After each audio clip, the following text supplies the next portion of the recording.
मेरी दादी हमें एक कहानी सुनाती थी। एक ऐसी कहानी जिसे सुनकर आज भी रोंगटे खड़े हो जाते हैं। ये घटना उनके पिता के साथ हुई थी। वो बहुत धार्मिक इंसान थे।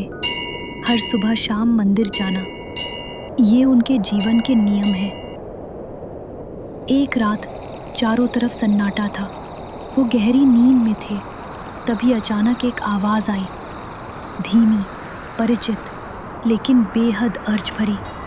दादा, दादा, बाहर आओ। उन्होंने बिना सोचे उठकर दरवाज़ा खोला और अंधेरे में बाहर निकल गए। जैसे ही ठंडी रात की हवा उनके चेहरे से टकराई, उन्हें कुछ अजीब सा महसूस हुआ। गली सुनसान थी, लेकिन सामने एक सफ़ेद साड़ी में लिपटी औरत धीरे धीरे आगे बढ़ रही थी। उसकी चाल में अजीब सी खामोशी थी। बिना किसी वजह के, बिना अपनी मर्जी के वो उसके पीछे पीछे चल पड़े। उसके कदमों की कोई आवाज़ नहीं थी। वो मुड़ी भी नहीं, लेकिन फिर भी ऐसा लगता था जैसे वो उनसे बातें कर रही हो, उन्हें और आगे बुला रही हो। जैसे जैसे वो चलते गए, औरत का रूप बदलने लगा। वो धीरे धीरे धुंधली होने लगी और पलक झपकते ही वो एक सफ़ेद घोड़ी बन गई। उसके बाल चांदी जैसे चमक रहे थे। घोड़ी आगे बढ़ी और वो उसके पीछे चल दिए और फिर से औरत बन गई। अब वो अपने घर से बहुत दूर निकल आए थे, इतना कि रास्ता पहचानना मुश्किल हो गया। उन्हें एहसास हुआ वो रुक ही नहीं पा रहे थे। उनका शरीर जैसे किसी अदृश्य ताकत के कब्जे में था। उनके भीतर की आस्था ने लड़ाई शुरू कर दी।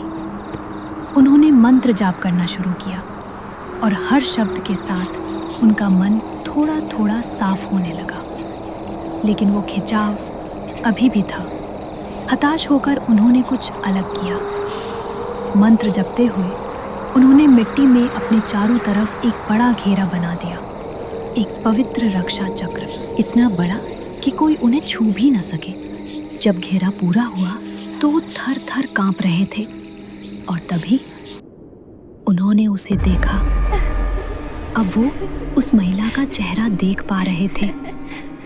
वो औरत घेरे के बाहर खड़ी थी, हल्की सी मुस्कान के साथ। उसकी आंखें गहरी, बिल्कुल खाली। फिर धीरे धीरे वो फिर से सफ़ेद दिल्ली बन गई। उसकी चमकदार वाइट फर डरावनी लग रही थी और उसने मिट्टी को खुरचना शुरू कर दिया घेरे को तोड़ने के लिए। उसकी खरोंचने की आवाज़ तेज होती गई, तेज और तेज। वो घेरे के बीच में खड़े खड़े मंत्र जपते रहे, लेकिन उनके पैर लड़खड़ाने लगे। बिल्ली की आंखें अब अंगारों जैसी जल रही थीं और उसका फुफकारना किसी जानवर का नहीं, बल्कि इंसानी चीख जैसा था। आखिरी बात जो उन्हें याद है वो थी बिल्ली के पंजे। फिर अंधेरा। सुबह अगले गांव के कुछ लोगों ने उन्हें जमीन पर बेहोश पड़े हुए पाए। वो अपने घर से मीलों दूर थे। मेरी दादी हमेशा कहानी का अंत एक ही बात से करती थी, निशी सिर्फ एक बार बुलाती है। अगर तुमने जवाब दिया तो तुम कभी वापस नहीं आओगे।